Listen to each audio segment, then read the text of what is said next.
गुरुजी, मेरे से बहुत बड़ा पाप हो गया, अनर्थ में बहुत बड़ा पाप हो गया। इस वाणी के द्वारा मैं अपने पापों को मैं बखान भी नहीं कर सकती।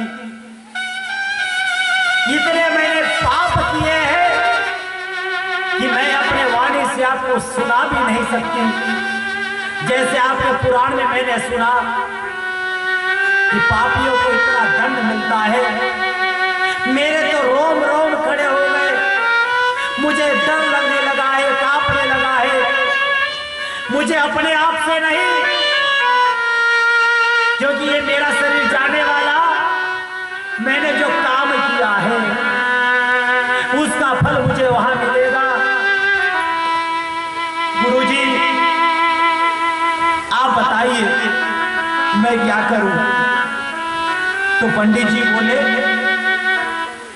हर पाप की मुक्ति हेतु शिव महापुराण की कथा सुनकर मानव शिव लोक को प्राप्त कर सकता है।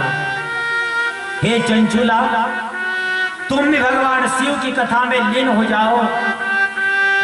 अभी तुम्हारे पास समय है, समय गया नहीं है। तुम शिव कथा को सुनो तो तुम्हारे पापों से, उनके पापों से मुक्ति हो जाएगी। चंचुला ने विधि विधान से भगवान शिव की कथा को सुना। महाराज, बड़भागी होते हैं वो जो शिव कथा का आयोजन करते हैं। सबसे बड़भागी होते हैं वो जो कथा सुनने के लिए पहुंचते हैं और शिव कथा में बुलाने की जरूरत नहीं होती। शिव कथा में जाना कैसे चाहिए मालूम है? शिव पुराण में जाना कैसे चाहिए? शिव पुराण में ऐसे जाना चाहिए जैसे गौ माता का बछड़ा घर में है और गौ माता गौचारण के लिए वन में गई है। ध्यान देना, गौ माता का बछड़ा घर में है और गौ माता चरने के लिए, गौचारण के लिए वन में गई है। वो गौचारण बड़े आनंद के साथ हरा हरा घास चारा खा रही है वन में। लेकिन जैसे ही उस गौ माता को याद आ गई, किसकी? अपने वो बालक की, अपने बछड़े की। अरे, मैं यहां बड़े आनंद से हरा हरा घास खा रही हूं, लेकिन मेरा बछड़ा पूरे दिन से भूखा है, एक स्थान में बंधा होगा, न जाने उसने कुछ खाया होगा कि नहीं होगा। वो गौ माता आगे का गौचारण करना छोड़ देती है। जैसे अपने बछड़े की याद आती है, वैसे ही उसी समय, उसी क्षण दौड़कर चली आती है। ऐसे दौड़कर चली आती है, कुछ सूझता नहीं कैसी रास्ता है, कैसे जाना है। एक ही मंजिल, एक का ध्यान कि मेरे बछड़े के पास मुझे अपने बछड़े के पास पहुंचना है। और जैसे वो दौड़कर जाती है अपने बछड़े के पास, ठीक उसी प्रकार से शिव पुराण में जाना चाहिए। उसी प्रकार शिव पुराण में जाना चाहिए। चंचुला ने विधि विधान से भगवान शिव की कथा सुनी।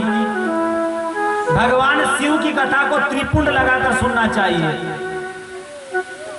माताएं लोग, आप लोग भी ध्यान देना, शिव महापुराण की कथा त्रिपुंड लगाकर सुनना चाहिए। कल से वहां पर समिति वालों से निवेदन रहेगा कि काउंटर पे अष्टगंध चंदन लगा रहेगा और एक साला में सभी को त्रिपुंड लगा करके, इधर पुरुषों को इधर माताओं को। भगवान शिव जी भस्म लगाते हैं ना, लगाते कि नहीं? शिव जी भस्म लगाने का कारण क्या है? शिव जी भस्म इसलिए लगाते हैं, ये शरीर है ना, ये शरीर है ना, एक दिन जल करके राख होना है ना, भस्म होना है ना, लकड़ी जल कोयला भाई, कोयला जल भाई राख, और मैं मानुष ऐसो चलो कोयला भाई ना। जब ये शरीर जल करके राख होना ही है तो पहले ही क्यों ना लगा लिया जाए, इसलिए भस्म लगाते हैं। इसलिए त्रिपुंड माताओं को भी लगाना चाहिए, कि संकोच नहीं करना चाहिए, सभी लगा सकती हैं, बालिका हो सभी, पुरुषों में सभी लोग त्रिपुंड लगा करके प्रवेश करना चाहिए। ये शिव कथा है। त्रिपुंड लगाकर जहां वत्कल धारण करके शरीर पर भस्म लगाकर रुद्राक्ष धारण कर शिव में लीन हो गई, और जैसे शिव महापुराण की कथा को सुनी, और आप सभी लोग जानते हो काल से कोई बचा नहीं है, और आया है सो जावेगा, राजा रंग फकीर, जिसने जन्म लिया है उसे जाना ये भी कटु सत्य है, लेकिन डरना नहीं चाहिए। होगा सो देखा जाएगा, वर्तमान को हमको खराब नहीं करना चाहिए। हम भगवान के समीप है। उपासना का मतलब है भगवान के समीप बैठना। उप समीपे आसना, उप समीप आसना, उप समीपे आसना, भगवान के सामने बैठना ही सच्ची उपासना है। तो चंचुला ने बड़े भाव से, बड़े भक्ति से शिव महापुराण की कथा को सुनी, और शिव महापुराण कथा सुनने का फल क्या हुआ जानते हो? जब उनका मृत्यु हुआ है, मृत्यु हो जाने के बाद वो सीधे शिव लोक हो गई है, और माता पार्वती की सखी बनी है। बोलिए शिव महापुराण की। और वह माता पार्वती की सखी बन गई, सहेली बन गई। शिव पुराण का फल, कथा का फल। एक दिन की बात है, माता पार्वती और चंचुला ये दोनों बैठे हुई हैं, आपस में बैठे चर्चा कर रहे हैं। पार्वती जी ने अपने पति की जैसे बात कही, तो ध्यान देना, महिलाओं की एक आदत होती है, अगर एक बात चलती रहे, अगर कहीं की प्रशंसा वाली बात आए तो ये भी पीछे नहीं रहती, ये भी बताना शुरू कर देती है, ये भी बताना शुरू कर देती है। बताना चाहिए, अच्छी बातें हैं, जो चीज बताने वाली हो बताना चाहिए, क्योंकि ज्ञान बांटने से कम नहीं होता। जहां मानव महाजन की बताते हैं कोई तो सुन लेना चाहिए, और नहीं सुनते तो बता देना चाहिए, क्योंकि पढ़ता है तो टेक, नहीं तो महाराष्ट्र में राम टेक है। अगर किसी का भला होता है तो हमको बताना चाहिए। मैया पार्वती और चंचुला दोनों आपस में बैठे, चर्चा हुई, पार्वती ने अपने पति की बात बताई, तो चंचुला ने के मन में आया कि पार्वती से कहा कि ये सखी बताओ ना, मेरे पति कैसे हैं? पार्वती ने कहा तुम्हारे पति जो है अपने पाप कर्मों के कारण प्रेत बने हैं, पिशाच योनि में विंध्याचल में जाकर के वन वन भटक रहे हैं। जल है लेकिन पी नहीं पा रहे, प्रेत जो है जल होकर भी पी नहीं रहे हैं, फल होकर भी खा नहीं रहे। प्रेत योनि जो है सबसे विकट है, प्रेत बनना। और प्रेत कब बनते हैं? जब कोई अच्छा काम नहीं करता, वो निंदा करने में लगा रहता है, वो बुरे काम में लगा रहता है, वो कभी अच्छा होते देखता नहीं, वो उसका प्रेत होना निश्चित है। गांव में अच्छी योजना आने नहीं देता, गांव अगर विकास के दर पर जाता है उसमें अड़ंगा डालता है, वो प्रेत है। अगर गांव का विकास होता है तो होने देना चाहिए, कोई भी पार्टी का हो। अगर मेरे गांव में हो रहा है तो होने दो, अड़ंगा डालने वाला निश्चित रूप से प्रेत होता है। मेरे गांव में हो रहा है ना, कोई भी लान दो, मेरे गांव में हो रहा है, होने दो। जो बाधक बनता है वो प्रेत होता है, इसलिए बाधक नहीं बनना चाहिए। चंचुला ने कहा कि सखी ऐसा कोई उपाय करो ना कि मेरा जो पति है वह पति प्रेत योनि से मुक्त हो जाए, ऐसा कुछ उपाय करिए। तो पार्वती ने तुम्बरु को बुलवाया, तुम्बरु महाभाग तुम्बरु को बुलाया और तुम्बर से कहा कि तुम विंध्याचल में जाओ और विंध्याचल में जाकर के उस विदुंग के लिए शिव महापुराण की कथा सुनो। जो प्रेत बना है वो प्रेत के मोक्ष के लिए तुम शिव महापुराण की कथा उन्हें सुना कर आओ। तुम्बरु भी खुश हो गया कि भोलेनाथ की कथा है, मेरे प्रभु की कथा है। तुम्बरु भी विंध्याचल में गए और विंध्याचल में जाकर के वहां पर सुंदर सा आसन बनाया। प्रेत बैठेगा कहां? तो पास बनाई, यानी कि पास में उस बिंदु नाम के प्रेत को बांध कर रखा और शिव महापुराण की कथा सुनाने लगे। इस पर वहां पे सभी देवी देवता ऋषि महर्षि भी वहां पर खुश हो गए। पता चल रहा है कि शिव पुराण हो रही है, सब लोग दौड़े दौड़े आ रहे हैं। उस समय वक्ता कोई, श्रोता कोई नहीं था। जब तुम्बरु जी सुना रहे थे, एक प्रेत सुन रहा था, बस कोई नहीं। लेकिन पता चला कि शिव कथा हो रही है। तो आपको एक बात बता देता, ये शिव पुराण, देवी पुराण और गणेश पुराण बहुत कम लोग करते हैं। आप टीवी में भी देखो, भागवत पुराण जो है एक रसेली कथा है, रस कथा है। और मैंने भी अपने जीवन में सबसे ज्यादा श्रीमद् भागवत कथा करी, सबसे ज्यादा। शिव पुराण और देवी पुराण और एक गणेश पुराण, एक पुराण जो है घर की पुराण है, जो घर को संवारता है, सजाता है, वो शिव पुराण की कथा है। इसलिए मैं आप लोगों से विनम्र प्रार्थना कर रहा हूं कि इसको अपन सरलता से सुनेंगे ना तो आपको भी आनंद आएगा, मुझे भी आनंद आएगा और कथा में परमानंद बरसेगा, परम आनंद की प्राप्ति होगी। तो जैसे पता चला कि शिव कथा हो रही है, जिस कथा को सुनकर के जीवन की व्यथा दूर हो जाती है, ऋषि संत महंत महात्मा नागा सब लोग आकर के ऐसे जमा हो गए और सब लोग बड़े भाव से नाचते हुए, गाते हुए, शिव शिव बम बम बोलते हुए शिव कथा को श्रवण करने लगे। आज्ञा पाकर खुश हो तुम्बरु विंध्याचल पहुंचा। इतने सारे श्रोता, अपने को श्रोता चाहिए, सरोता नहीं। क्या चाहिए? श्रोता चाहिए, सरोता नहीं चाहिए और सोता नहीं चाहिए। ये तो कई पुराण में आते हैं, घर घर सो जाते हैं। सोता नहीं चाहिए और सरोता नहीं चाहिए। एक सरोता न जाने कितने सारी सुपारियों को काट करके सरोता सरोता रहता है, अपने को श्रोता चाहिए। ऋषि मुनि ने खुश हो गए और जैसे शिव महापुराण की कथा हो गई, श्रीमद् भागवत 11 दिन की कथा को सुन करके वो बिंदुंग शिव लोक हो गया है। सब लोग आनंदित हो गए। इस प्रकार के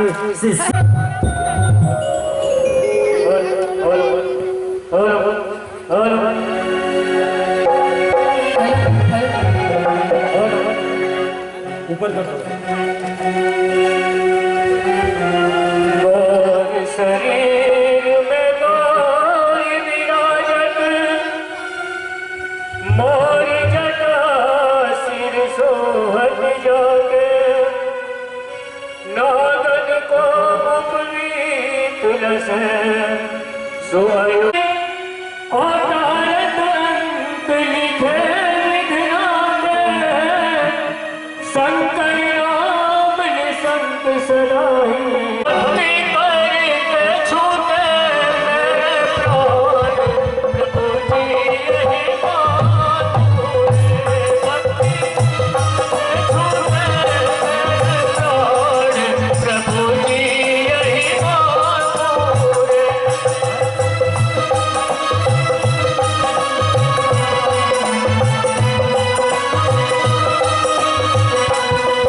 पार्वते पते हर हर